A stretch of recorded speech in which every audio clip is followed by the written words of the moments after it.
Bonjour tout le monde, alors aujourd'hui je vous présente une collection de trésors minuscules de Caroline Vermal. Je vais pas tenir le livre tout le long de la vidéo parce que vous voyez bien, il y a un problème de lumière, donc je vais mettre la photo, ça sera beaucoup plus simple. Ce livre est aussi beau à l'extérieur qu'à l'intérieur, vraiment je suis très fan de la couverture qui fait penser à Noël. Je sais pas pourquoi, moi ça me faisait penser à Noël, ça me faisait penser à ce genre de conte de Noël où il y a une belle morale à la fin, vous avez appris plein de choses sur la vie.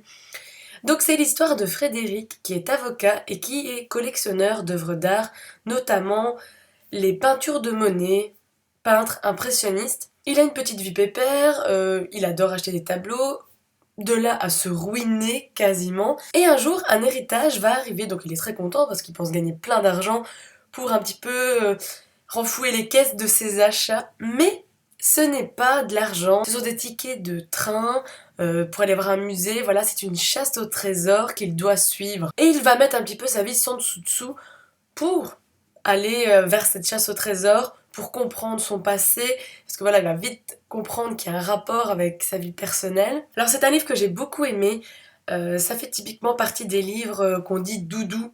Je sais qu'il y a beaucoup de gens qui utilisent ce terme, je n'avais pas très bien compris pourquoi, mais je pense c'est le genre de livre qui vous détend, vous êtes bien quand vous rentrez dedans, vous savez que vous êtes bien, vous êtes détendu, et en même temps, à un moment, vous vous rendez compte que l'histoire elle est très prenante, vous avez envie de découvrir ce qu'il y a au bout de cette chasse au trésor, c'est quoi ce trésor, c'est quoi cette moralité, cette fin. Vous allez très vite comprendre qu'en gros, c'est tellement mieux des bons souvenirs que d'être matérialiste, parce que voilà, lui, il adore acheter des tableaux hors de prix.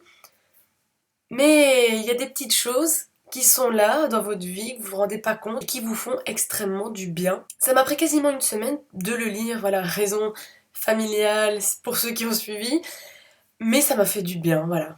À la fin, j'étais heureuse pour les personnages, j'étais calme, détendue. Vraiment, Caroline Vermal a écrit un super beau livre. D'ailleurs, je compte lire d'autres livres, hein. Je sais bien qu'elle a fait du jeunesse, même d'autres. Mais voilà, c'est à chaque fin de chapitre, vous avez comme une petite chute, un peu comme une petite nouvelle, et vous allez vous rendre compte qu'au fur et à mesure, vous êtes très pris, vous avez vraiment envie de savoir ce qui va lui arriver, c'est quoi à la fin, quel est ce trésor qu'il cherche. Moi, j'ai trouvé aussi que c'était bourré de petites touches d'humour, de belles petites réflexions, encore une fois, sur le bonheur. Comme quoi notre conscient, notre inconscient serait dicté par notre quête de bonheur. Voilà, tout ce qu'on ferait dans notre vie, c'est pour ça. On va pas faire quelque chose pour être malheureux. Si on agit d'une telle manière, c'est parce qu'on veut ce but. C'est ça le sens de la vie, c'est être heureux. Qu'importe le chemin, il faut y arriver. Donc vraiment, je le conseille pour ceux qui ont envie de lire un truc détente, simple, qui fait sourire, qui vous met votre petit cœur tout mou. C'est une histoire qui fait du bien. Voilà, c'est tout pour la vidéo et on se retrouve très bientôt. Salut. C'est bien. Ensuite, non, on va recommencer.